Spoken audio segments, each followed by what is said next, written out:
Hey everyone, I hope you've had a great week so far, and I want to thank you for joining me today for another episode of More. As we think about the message from Sunday on refining our hope through serving, I think that it's best that we consider what that looks like for each of us. We talk a lot about serving and offer you a bunch of different ways that you can step in and proclaim Jesus at places like the Internet Campus, Hope Farm, River Tree Academy, Justin's Place, and so many more. But it's important to consider whether those are yours or not. Those are just some ideas, but just like Jurassic Park taught us, just because you can doesn't mean you should. While we talk about so many different opportunities to serve online and in different communities, there are some that you're specifically geared toward and passionate about. Those are the ones you should go after. When I give you different ideas on where to serve, you're not limited to those, and you may actually be suited to serve elsewhere. The gospel will compel each of us to serve others that Jesus might be proclaimed, and that's the point. One of the guys I mentored when I was in college was convinced that he wanted to do dental missions in third world countries. That's a noble aspiration and something that people do. It just wasn't for him. He was passionate and geared toward other things, and that's fine. Those dental missions are for someone, but they weren't for him. And all of the opportunities that present themselves aren't for you either. Some are, and those are the ones that you should chase after.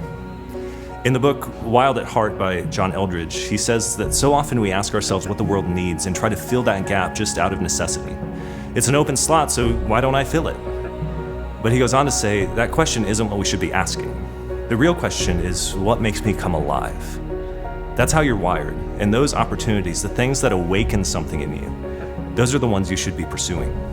That may be at the Internet Campus, at Justin's Place, at Hope Farm, or maybe it's somewhere that I don't even know about. As each has received a gift, let him serve one another. That's what you're after. Don't just jump at any opportunity. Don't just fill a slot. What makes you come alive? What are you passionate about? Do something there. Maybe you're paving the way for something new. Maybe you're going to serve in a way that it already exists.